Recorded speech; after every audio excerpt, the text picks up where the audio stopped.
All right, so we are on chapter 5. Let me just adjust the camera a little bit. I was told last week that I was standing out of frame, but all they could see was my hand.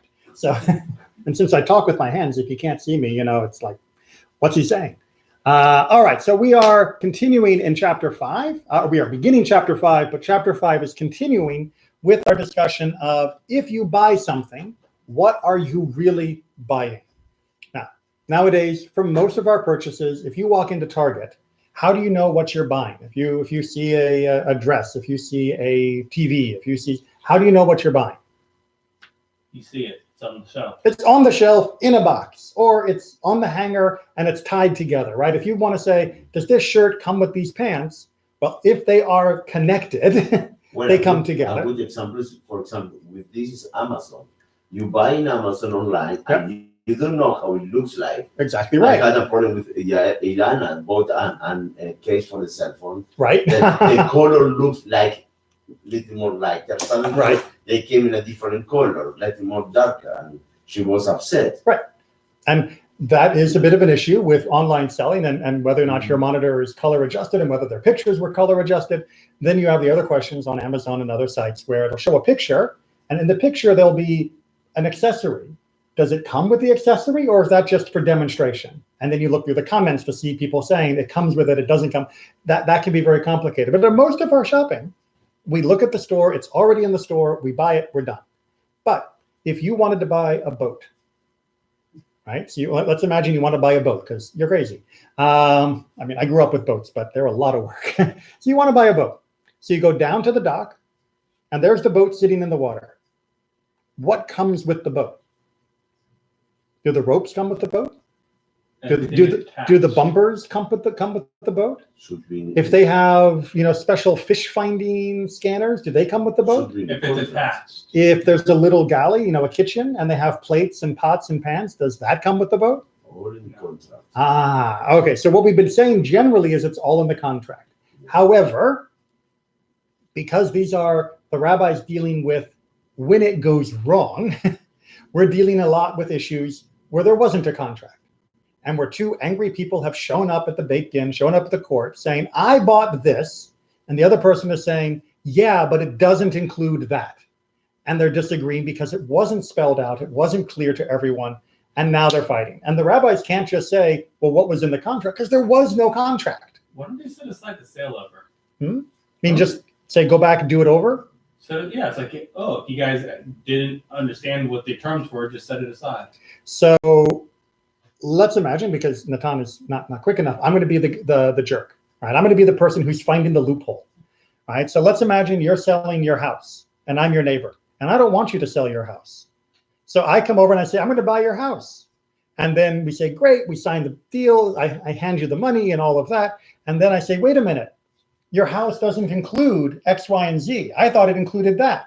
And you say, well, no, we never said it. What I said, I was assuming. And you say, we'll go to the court. And we go to the court and we fight about this over and over again. And in the meantime, other people who would have bought the house have moved on.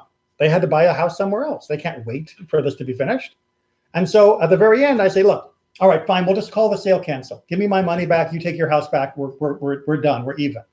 Well, you have actually suffered a loss because you missed the opportunity to sell when I was messing with you. Right? A sale has to be upheld if it can be upheld. If you can protect the sale to allow it to go through, then it has to be allowed to go through. And we're going to get, maybe tonight, we're going to get at the end of chapter 5 into a discussion of when a person can renege. When does a person get to reverse the agreement that they have made on selling, back in the boat. And that becomes very problematic. That was based on misrepresentation, but not based on a meeting of the minds, right? So a meeting of the minds is a great thing, but it's not the last thing. And that's going to be an issue of whether or not you can't just say, if there was a misunderstanding, go back to square one. Because you go back to square one and you have actually lost something in the bargain. You've lost your time, you've lost potential customers, you've lost the use of an item. Maybe the item itself has become degraded slightly, right? If I buy the car from you, I take it home and I drive it to Boston and back, well, there's an extra like 4,000 miles on the car now before we start the complaint. So that's why also in houses, depending who is the person that lead all this issue that they make the deal to fail is whoever take with the escrow. Right. To take the escrow then is the same idea. And that's exactly why we have escrow, Yeah. right? As a safe bubble for the money Exactly. until everything has been finalized, Mhm. just so that it doesn't fall apart ridiculously and someone be taken advantage of. And this big fight like you described in court for the escrow, okay, because who is the fault that everything fell apart?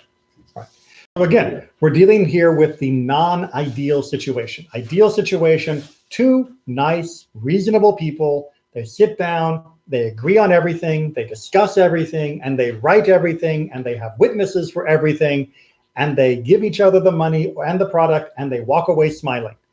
This didn't happen. In this case, something went wrong, and the rabbis have to deal with what went wrong because you're in a society, and they can't just say do it over because there's still a loss incurred if you just say do it over.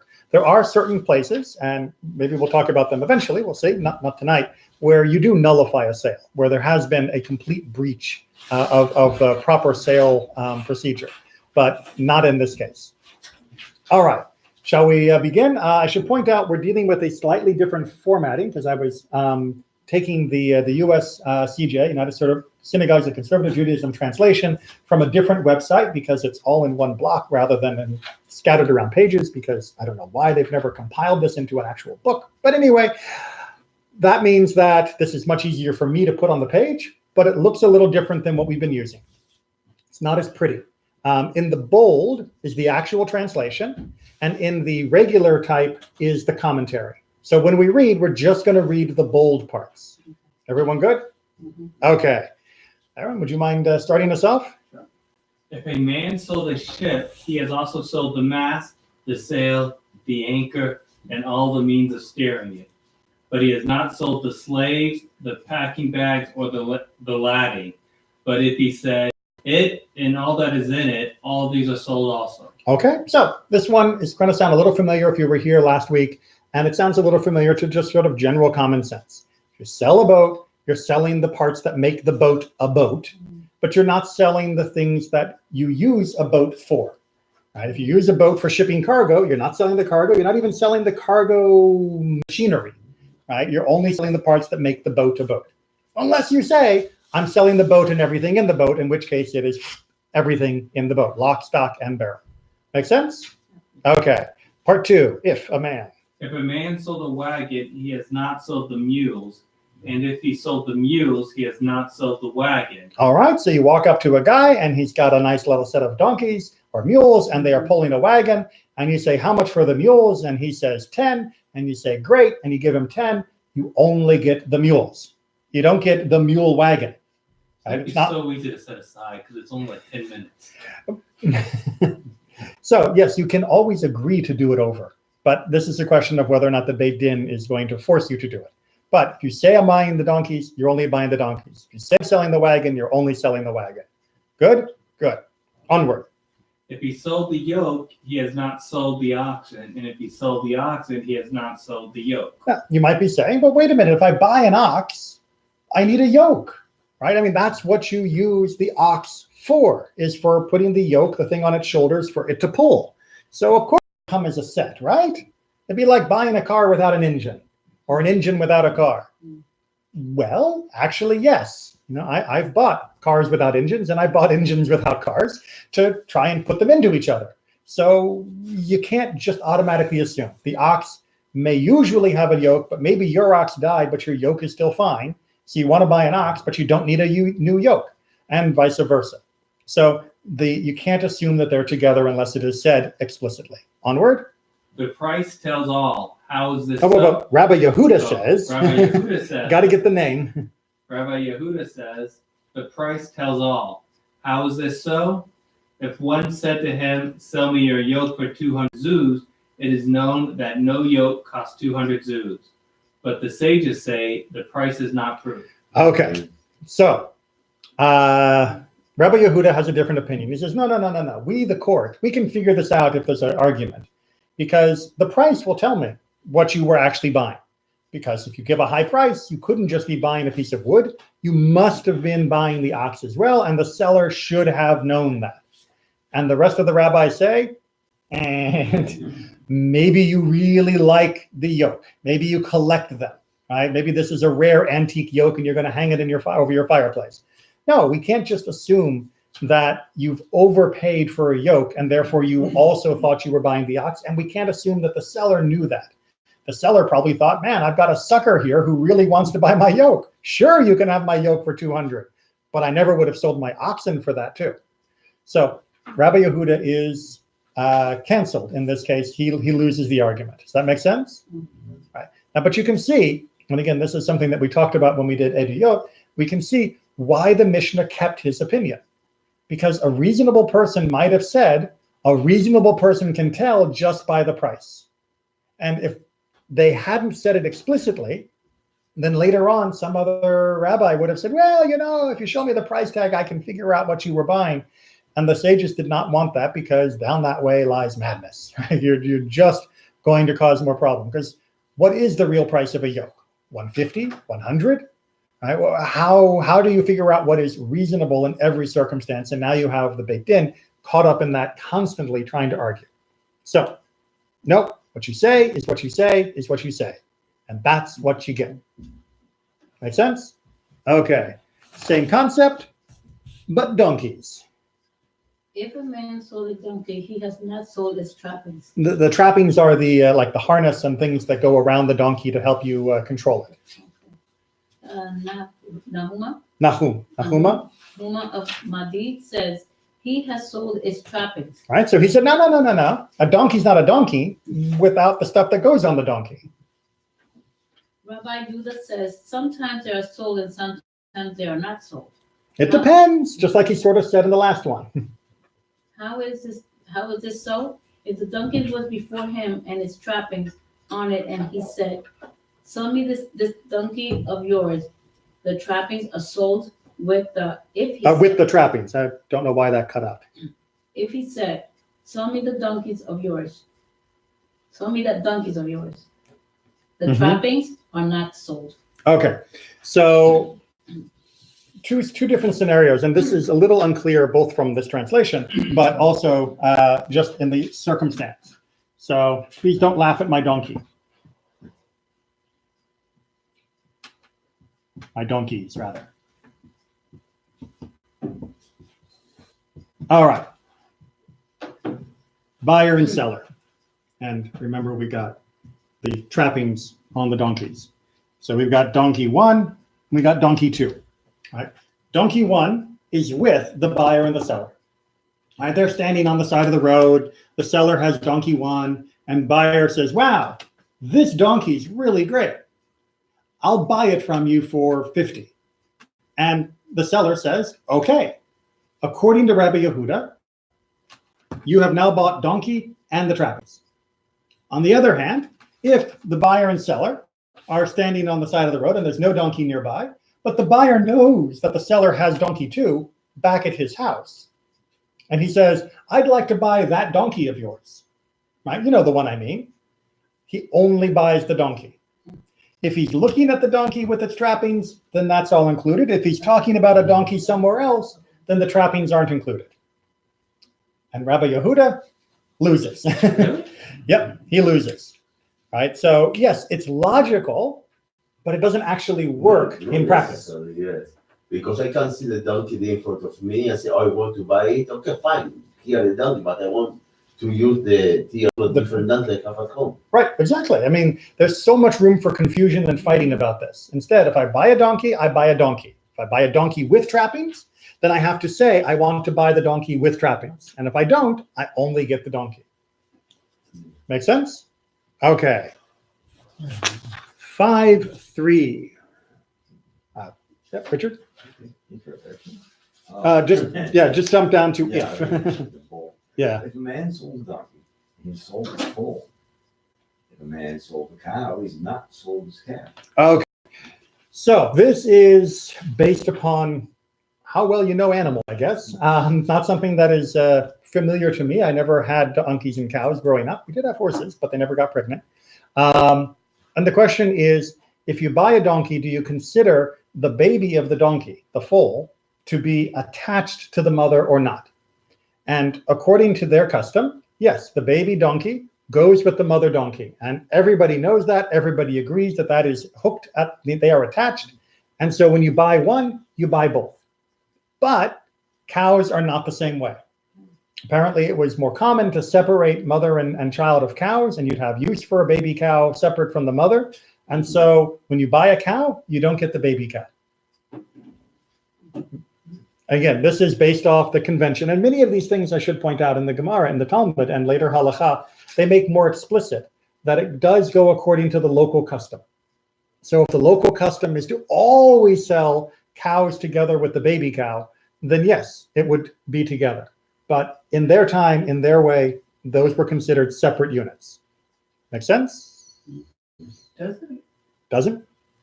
I thought the reasoning is that they said these referring to nursing cows, so that you might not know what a nursing cow is, but you knew what a nursing donkey was.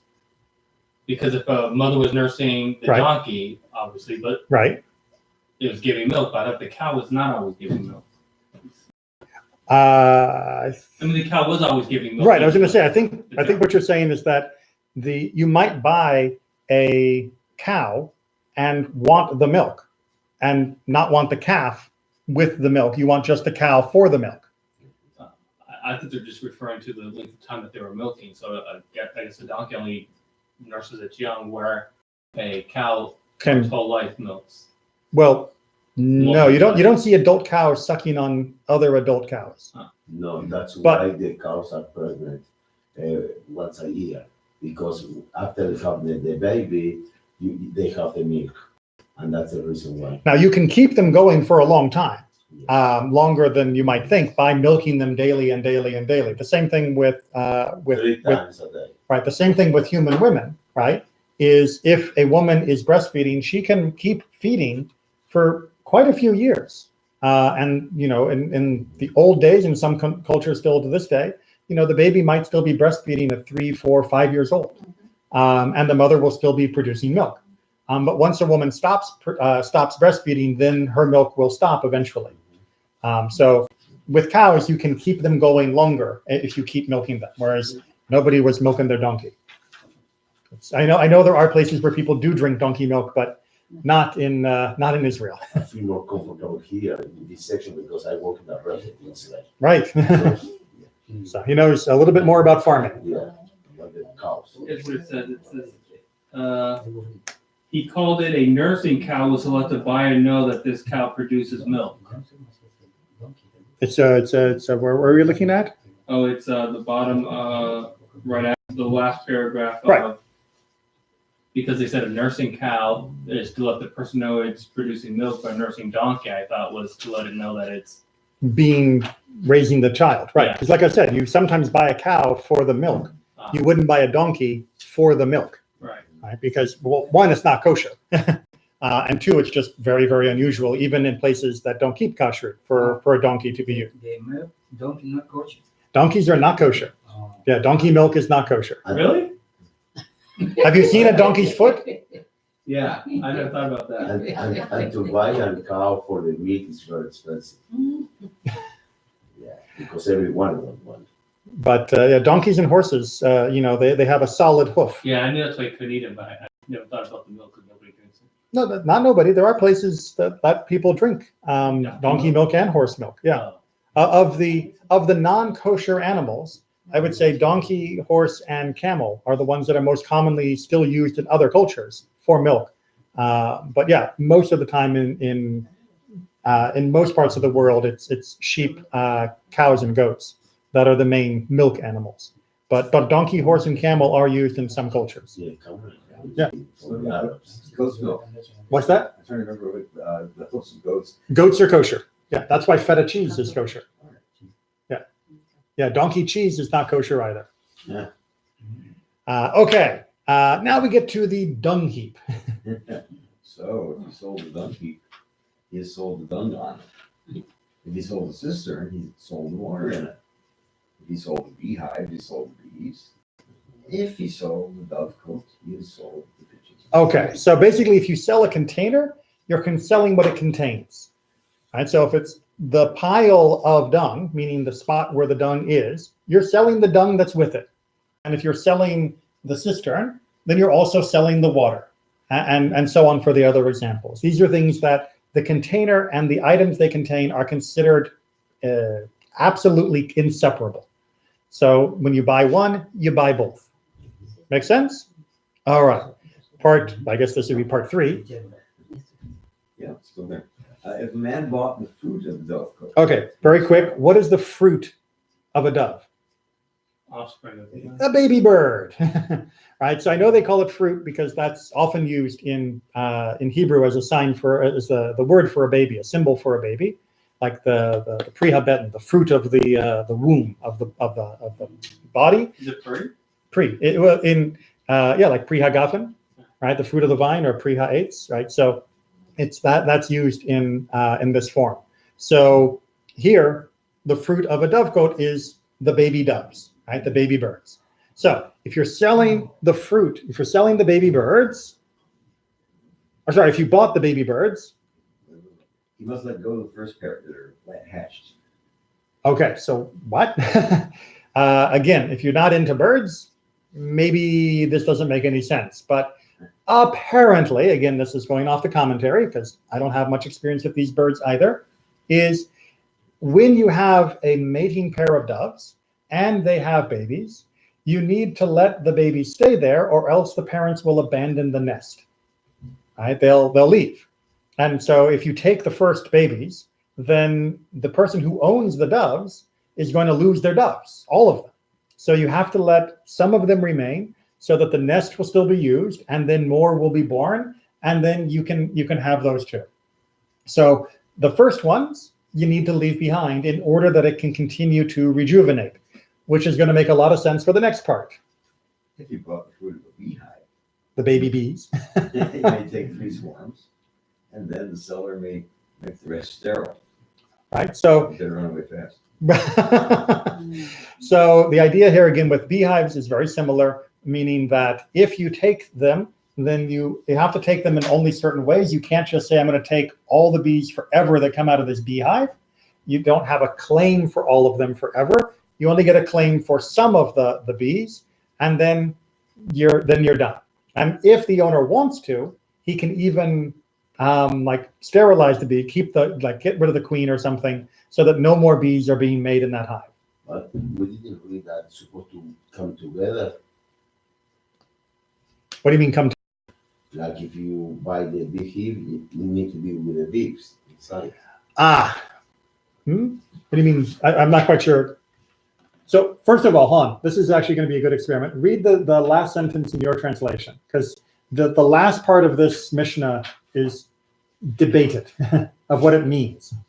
So what does your translation give? Honeycombs, he leaves 2 honeycombs.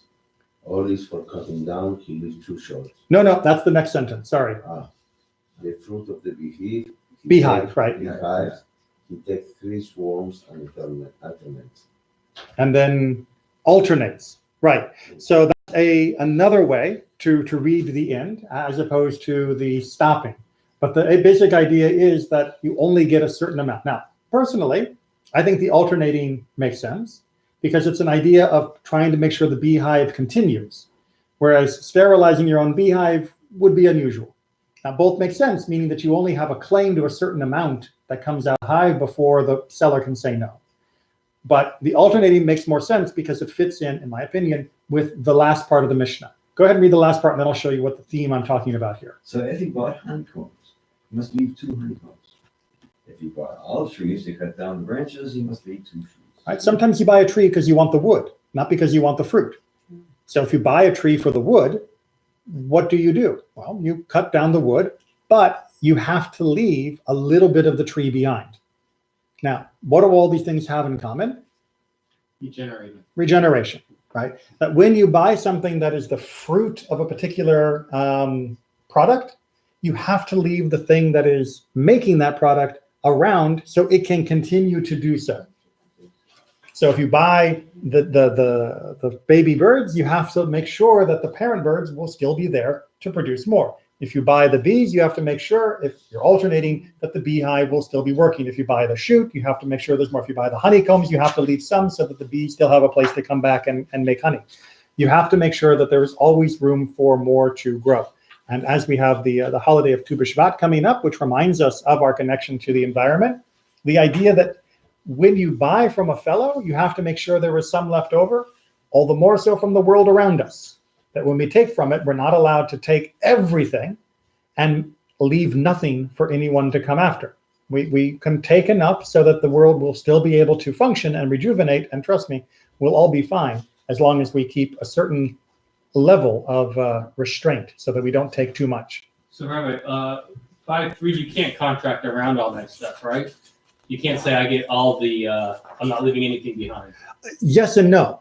So you can't contract of, I'm buying the fruit of the birds and then say, including all of them. Right. What you would instead contract is, I'm buying all your birds, right? Then that would be, then that would allow you to have all the birds. And then yes, if they are your property and you wanted to eat all of them, technically you'd be allowed to do so.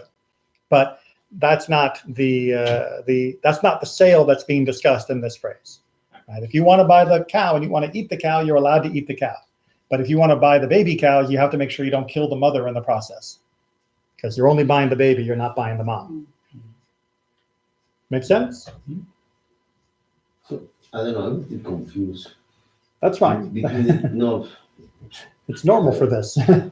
between the first part, because the first part, for example, let's say one could sort a beehive, Mm-hmm. sort the bees, but now they say no, you cannot buy all the bees, only part of the. No. We're talking about not the bees, but the honeycomb.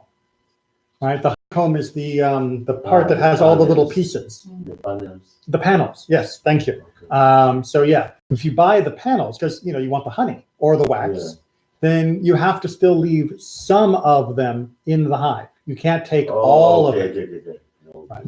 The bees, it actually means you find the queen and you take her and all the other bees come with you to your beehive. Yeah, if you have the queen, yeah.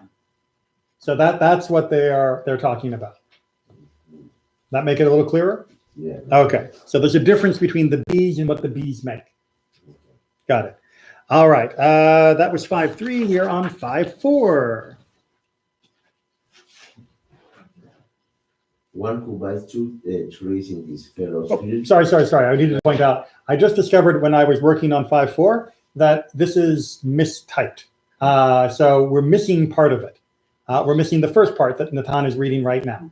So listen very closely to Natan, because this is not in our version. I apologize for that. I only discovered that after I had printed them all. One who buys two trees in his fellow's field has not acquired the ground.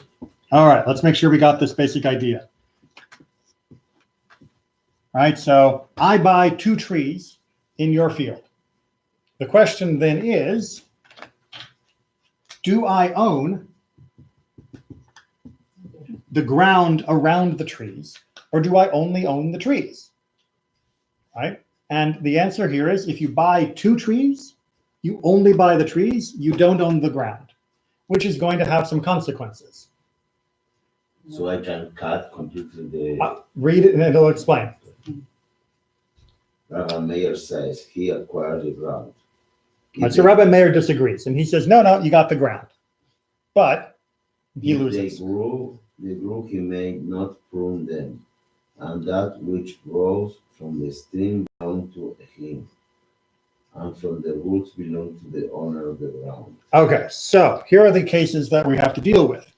If the trees start growing and they're getting like way out of control in size, the owner of the field cannot prune back the trees, right? Because that is the property of the guy.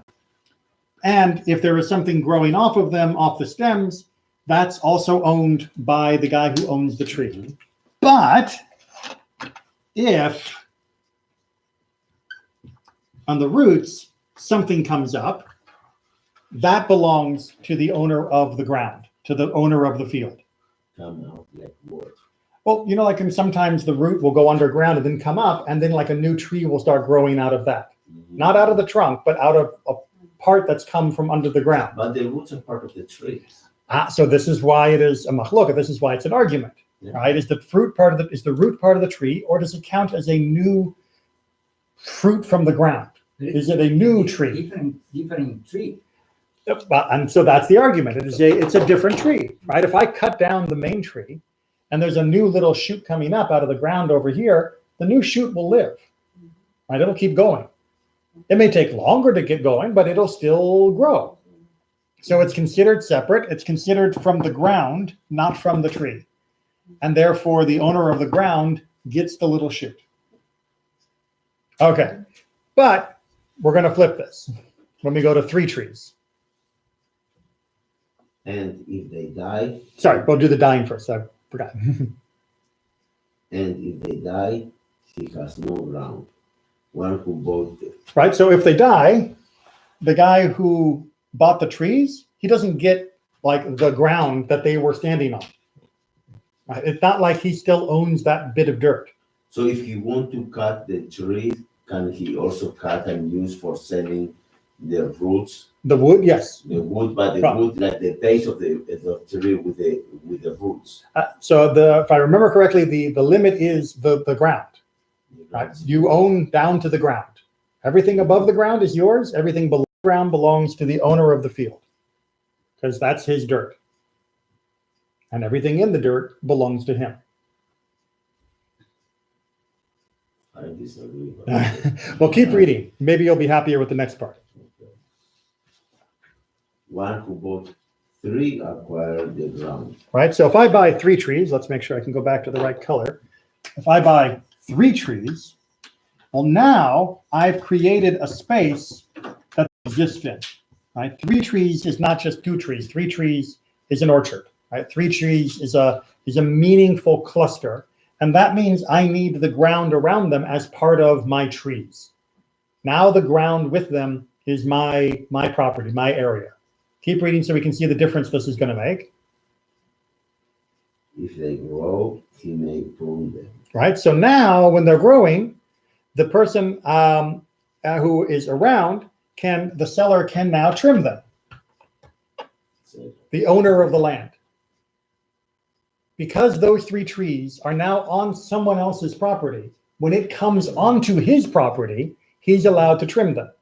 Remember, just like we've talked about before, if your neighbor's tree comes over your fence, you can cut the tree over your fence. In most circumstances, we talked about many of the exceptions, but that's the general rule.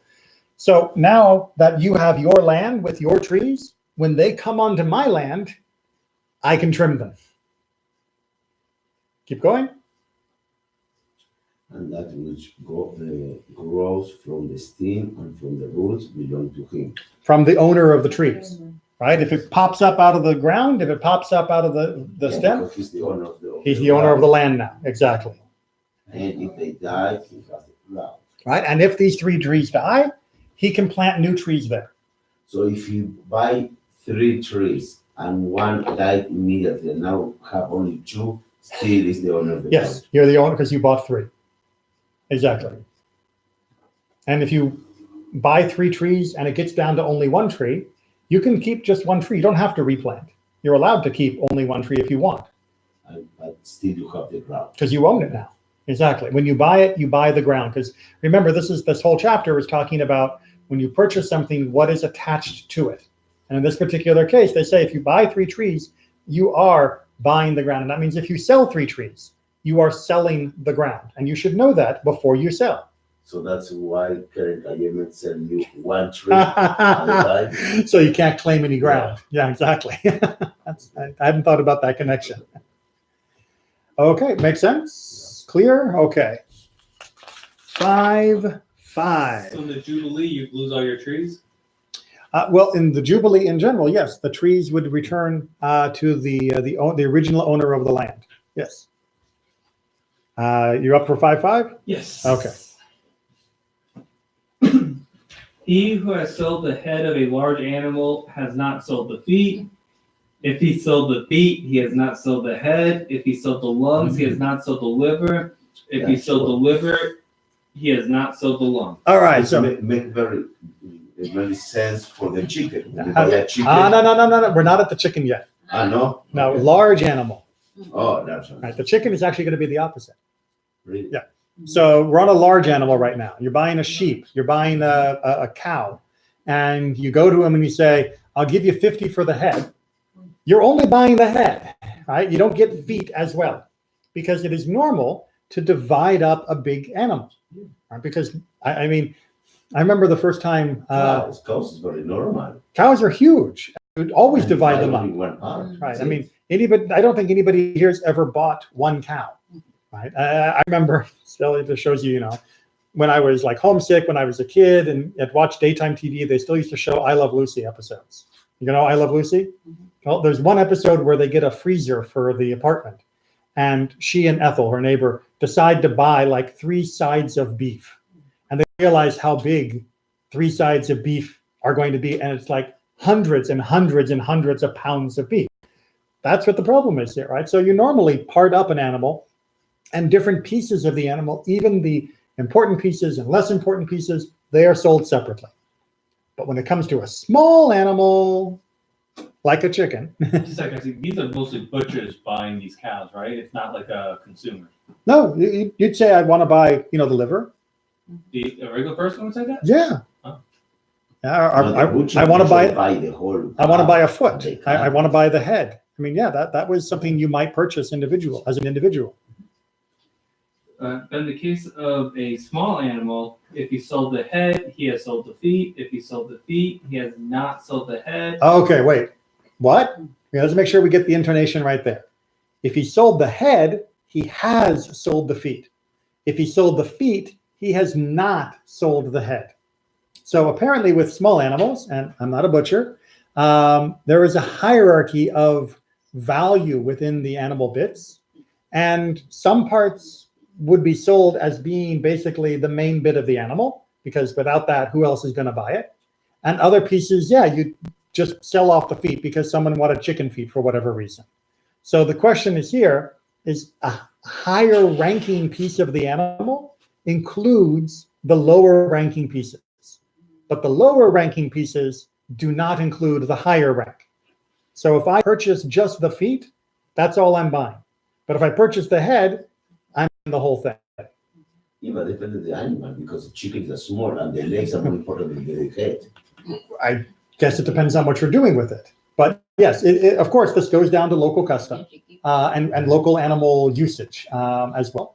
But the more important buys, the less important is the idea that's being used here. And what is the separation of category of big and small? What is by weight, by size? There's a certain a number of inches, or There was a general accepted, thing. So cows were considered large animals, and small birds. Birds were considered small animals. And if you have like a very small, like lamb or something, then that would be considered small. But most big animals were the full size type animals. pork is considered. We're Jewish. That's I'm thinking about the middle size, Uh, because I want to know where is the separation. Right. Well, to be fair, I mean, people didn't buy and butcher non-kosher animals. You might buy a horse, you might buy a donkey, but you didn't butcher them. You didn't cut them into parts. You would sell the skin, but you wouldn't, sell the pieces. In Brazil, Could you sell they them? eat horses. Well, yes, I know, and France and in many other places too. Could he sell them to non-Jewish people? Yes. Remember we had the question about owning McDonald's. So it gets a little tricky with McDonald's, but yes, you can sell non-kosher animals to people who aren't Jewish, who don't keep kosher, of course. So Okay. yeah, you can, yes, absolutely, and was done routinely. That's one reason why in the Ashkenazic world, it's very hard to get certain cuts of beef, because the Gid HaNashe, the sciatic nerve, the part that was twisted on Yaakov, on Jacob, we're not allowed to eat that part. But if you have a good butcher, the good butcher can remove that, and the rest of the leg is fine. In the Ashkenazic world in Europe, they said that's too much trouble. and they just cut the back half of the animal and they sold it to the Christians, and they kept the front half. And so that's why you don't get like rump roast in kosher butchers from the Ashkenazic world. In the Sephardic world, they found that the Muslims around them didn't want to buy the parts we were throwing away. They went, wait, what's wrong with it? Why don't you want to eat it? And so a butcher had to remove the girhanat, had to remove the sciatic tissue, which is, complicated process. And the whole animal would be eaten in the Sephardic community. So Sephardic culture still has recipes that use those parts of the animal, and the Ashkenazi mostly don't, which is a shame, because I hear there are some very tasty pieces back there. That's one reason why, if you ever wondered, why is brisket such a popular Ashkenazic cut of meat? And lots of other people have never really had brisket before they have it in an Ashkenazic setting. It became a little more popular in America for barbecue type things, but it really wasn't very popular in the rest of the world. It's because that was the best cut of meat left after we sold the back half to the other people. So it became a very popular cut for Ashkenazic Jews. A little bit of meat history. No, I'm going to go home and I'm not having meat tonight. So it's,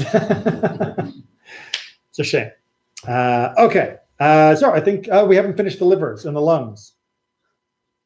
If he sold the lungs, he has sold the livers. If he sold the livers, he has not sold the lungs. All right. So again, the liver is considered to be an appendage of the lungs for a small animal, but the lungs are not considered an appendage of the liver for a small animal. So you can buy the lungs and then you get the liver for free, in quotes, because you probably would have already paid for that in the price. Or if you buy the liver, you don't have to pay for the lungs. You don't have to buy the lungs. You can get those by themselves. Lungs aren't edible, are they? What do you mean? Yes. Mean by kashrut? Or by like actual like human digestion? I've never seen anybody in say eat Uruguay, lungs. we eat it. Oh, yeah. We eat it from the cow. Yeah, I mean, And they're very tasty. that's what I've heard, is that they're very good. Very good. And A lot of cholesterol, that's a problem. But and the trachea, the windpipe, you can even eat that. It's a bit chewy, I hear.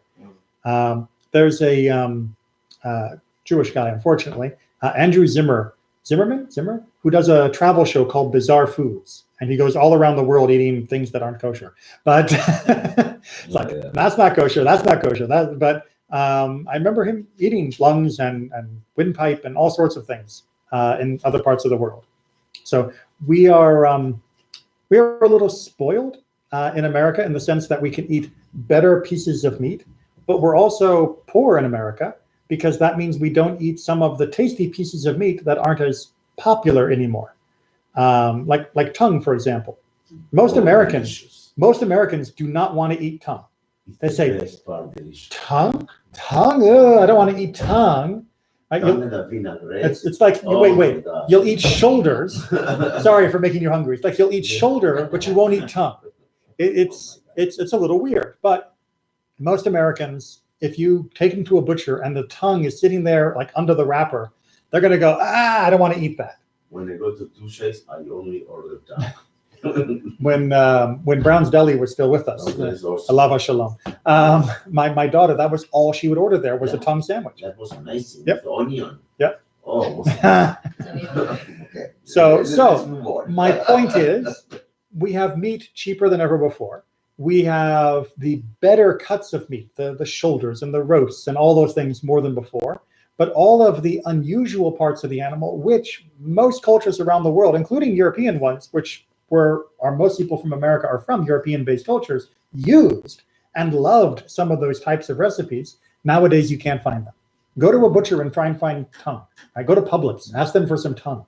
You'll get slapped. Yeah, because when you go to South America, you find every part. Absolutely, because in Uruguay that we eat every part of the cow, you have every so part of that is the tradition has survived modernity, and it will probably keep. Part of it is also local source. If you go to parts of America that have like big farms and have ranches, you'll be able to get more variety. In Uruguay, you buy the meat from a butcher. Exactly. There are stores, the butcher stores. You go there, they call carniceria. Yep. You go there and you select which part do you want. Exactly and right. Sometimes they cut in Yeah. the moment. Absolutely. Yeah. And in Los Angeles, we had kosher butchers like that. In Baltimore, we had kosher butchers like that.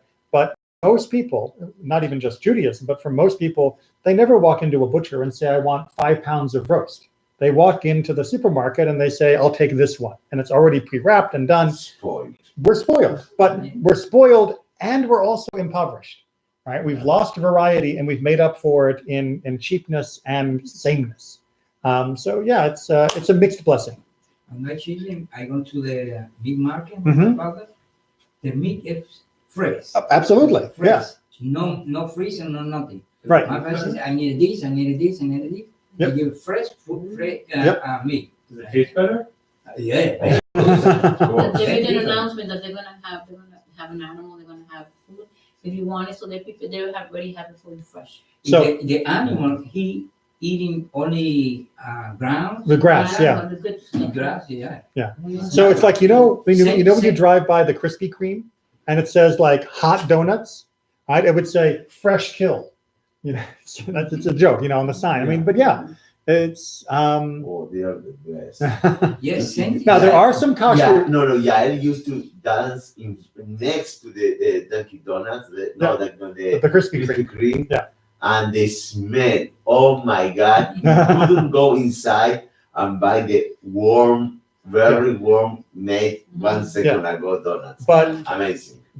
the smell around the butcher is not quite the same. No. No, we're talking about donuts now. Same thing the fish, ¿cómo se llama pescado? Fresh. Fish. The fish, yeah. But I go to the bowl. And Absolutely. The fish is Yeah. alive Yep, inside. Fresh. Absolutely. Fresh fish. That's how I grew up in San Diego too. Yeah. The fish should still be moving. Yeah, exactly. All right, we're all getting hungry.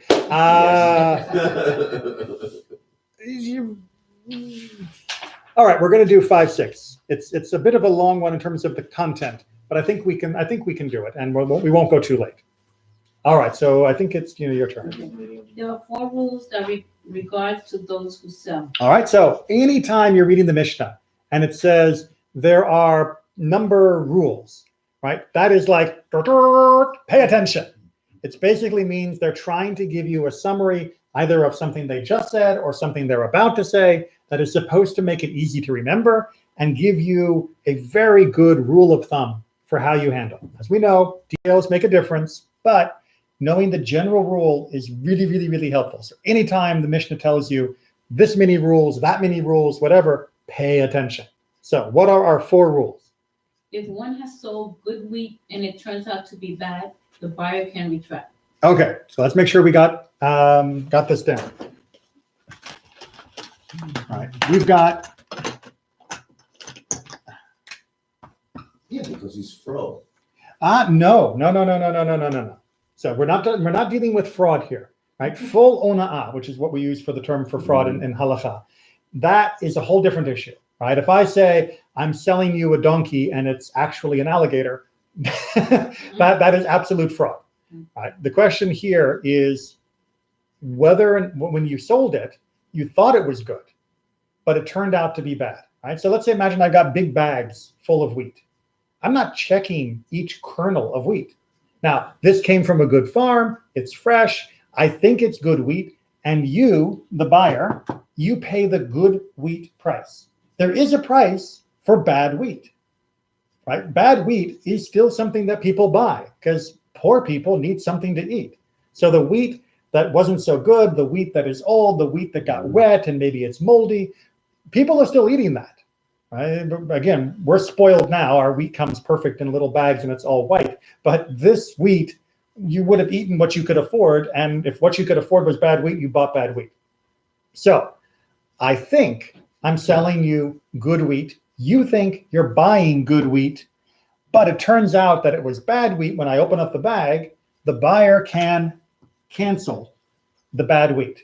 How do you know if it's that real good intention that the seller thought it was good or tried to sell you something that, because in case that was in purpose, that he tried to make on you can't take from him more money in court.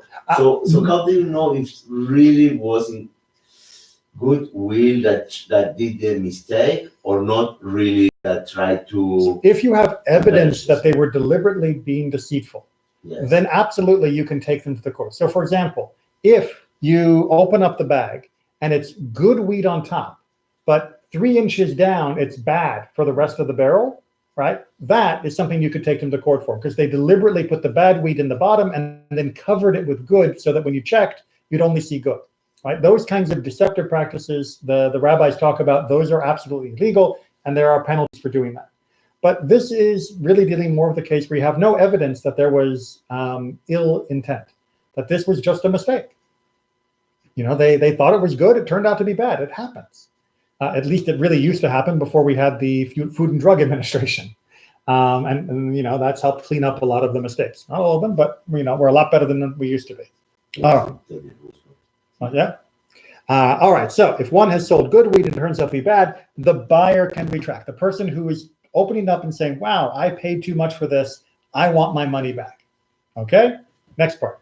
If he sold bad wheat and it is found to be good, the seller can retract. All right. Now, this is the part that surprises people, because in America, we always talk about consumer protection, right? That the buyer is protected, the buyer is protected, the buyer is protected. Well, in Jewish law, the seller is also a human being. And that means the seller gets protection too. So if the seller sells the wheat and it turns out that was like the perfect wheat, but he sold it for the bad wheat price, then he is also protected. He can say, whoa, cancel. Here, take your money back. Give me back my wheat. We're going to renegotiate this on the good wheat price. And then they can go back to their haggling. So Judaism protects buyer and seller. It's not like, oh, the company is evil and the poor consumer. No, the consumer is a human being. The seller is a human being. They both have rights. And they both have their rights protected. Right? No, over here. I mean, in the modern world? Yeah. Yeah, well, yeah. It's the modern world is not run by halacha, which is a whole big statement.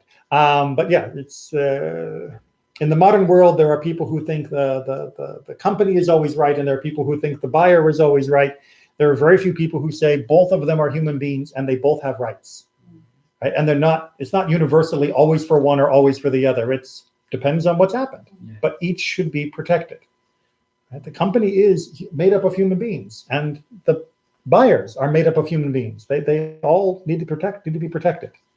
Okay, so with that in mind, let's move on to number 3. But if one sold bad wheat and it is found to be bad, or good wheat, it is found to be good, neither may retract. Okay, so this may sound obvious, but you've never dealt with, consumer retail, right? So I'm coming to you and I say, I want to buy your best wheat, and I pay you the best wheat price. And then I get it and I open it up and it's best wheat. I can't complain. Maybe you can say it's not best enough for me. I was expecting more. Okay, so we can argue about that, about the quality and the price. That is something that you could take the person to court. If they said it was the best wheat, but really it was best -5, then yes, there is room to argue. But the one that I always think is really surprising in this Mishnah is if I say, I want your bad wheat, and I pay you the bad wheat price, and I open it up and it is in fact bad wheat. Yes, that's what you paid for. Be extra bad. Okay, again, if you go beyond what would be a fair price for what you actually purchased, then you do still have a claim of fraud. But if you paid for bad and you got bad, don't be surprised. What did you think? It was going to be better than that? Did you think you were cheating the other person? Did you think I bought bad, but I'm really hoping it's going to be good, and that means I'm going to be taking advantage of the seller? Well, no, the seller has rights. And vice versa. I sold good wheat, but I was really hoping it was actually bad, but then the guy turns out to actually have good wheat. Well, I was kind of hoping I was getting rid of the bad wheat on him. No, if you thought you were selling good, if you thought you were buying good, if you thought you were selling bad, thought you were buying bad, if the customer and the seller get what they each thought they were doing, no one is allowed to complain. You're stuck with it. Right? And if you have other thoughts, be more honest in your business. And last little section here. If one has sold dark wheat and it turns out to be white, or white and it turns out to be dark. Keep going. These are all a set of different issues. Sold olive wood and it turns out to be sycamore wood, or sycamore wood when it turned out to be olive wood. Or if he sold wine and it turned out to be vinegar, or vinegar and it turned out to be wine, either of them may retract. All right, so rule number 4 here is in a situation where there is no better or worse, but it's just different. Yeah, but, sorry interruption, but from all of them, you cannot do the inverse process. However, in the colors, yes, because if you have white, that white can become to be dark. No. They're not talking about the coloring of the wheat. They're talking about which plant the flour came from, right? So, like dark wheat is a different type of wheat, a different species. Oh, okay. It's almost about cloth. Ah, no. This is about the wheat. Oh, okay. Yeah. So this is talking about if you buy, like, nowadays we call it, white bread and wheat bread, right? One of them is very white, one of them is very dark. There's not better or worse, whatever your doctor or health nutritionist may tell you, but some people want one, some people want the other. And even if the price is different, you can't just say, you cheated me because I got what I didn't expect, or, hey, I got lucky, so I can keep it, or no. If either side, if the seller says, oh, wait, that's olive wood? I meant to sell you sycamore wood. And the other guy says, too late, man, I got the olive wood. No, both sides can retract. Even if there's no difference in price, even if there's no difference in quality, just in terms of preference. That's not what I thought I was selling. There was a mistake in the purchase. There was a mistake in the selling. I sold you A, I thought it was B. Not A better than B, just I sold you the wrong product. I can say no. You can say no, or both of us can say, I thought I was selling you olive wood, but it's sycamore wood. If you're fine, I'm fine. It's good. Right? You're allowed to keep the sale as well. But the basic idea here in this last one is that if there's a mistake in the sale completely, either side can complain. Right? Not just a mistake in quality. Right? Quality, there's protection based upon who's getting the better bargain that they shouldn't be getting. But if it's completely flipped, then it's not about who's getting the better bargain. It's just about it was a mistake. And if it's a mistake, you can just cancel it. Yeah. So this seems to differentiate from Mishnah 1. Is Mishnah 1 seems to be... you mean the first rule of this Mishnah? You mean 5-1.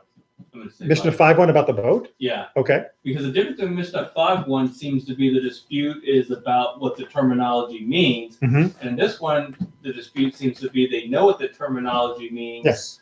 But then they got something different. So that's exactly right. in 5.1, there's only a mistake by one of the parties, and in 5.6, there's a mistake by both of the parties. I mean, well, I would argue in 5.1, the argument about the boat. right. There's a mistake that they didn't agree what a boat meant. It's not that one of them had the right idea about what the boat was, and the other was wrong about what the boat was. I mean, one of them thought he was selling this, the other thought he was selling Yes, this. but that means they're both mistaken. Well, one of them actually was right, wasn't he? No. Because one thought he was just on the person thought he was in the boat and the bag was wrong. In terms of what the court would uphold, Yeah. yes. In terms of what the court would uphold, yes. But in terms of, are you right in what you think a boat is? No, you're allowed to think what a boat is, and anything you like. But legally, the court will only back up this definition. Right. Yeah. So one was right about the legal definition, one was wrong about it. Yes. Here they were both right about the legal definition, and they were both wrong in what they got. So if I can just sort of simplify that, everybody knows what olive wood is. Everyone knows what sycamore is. And now they know that what they got isn't what they bargained for. So. Right? It's just the wrong thing. Right? It's like if I come to you, or if you come to my shop and you say, I want to buy a dog, and I give you a cat. Right. That's not a question of what is really a cat. That's not a dog. I didn't want to buy a dog. I wanted to buy a cat. So it's just a wrong sale. It's a sale that is a mistake. It's a ta'ut in the technical term. So that is a very different type of mistake than I misunderstood what came attached with a boat, what was included in the word boat. Right. The difference between wine and vinegar, not everybody would know what the gray area is. Like a boat, they would know what the gray area is. Right, but wine and vinegar were considered considerably different. And even to this day, most people, I think, can tell the difference between wine and vinegar. They both come from grapes, right? They do. Although nowadays, I believe they're made from different types of grapes. But that's just because of the refined modern process of, making there's no things. middle ground between it and wine and vinegar? I've had wine I didn't like, but I wouldn't have mistaken it for vinegar. and I've had vinegar, and I've never thought, wow, this tastes like wine. I thought wine could turn to vinegar. It can. Oh. And when it does, it's vinegar. So, I mean, there might be a proportion of the vat that is vinegar and some of it is still wine in the mix. But vinegar is vinegar and wine is definitely wine. Okay, we're going to leave it there. We'll finish up chapter 5 next week.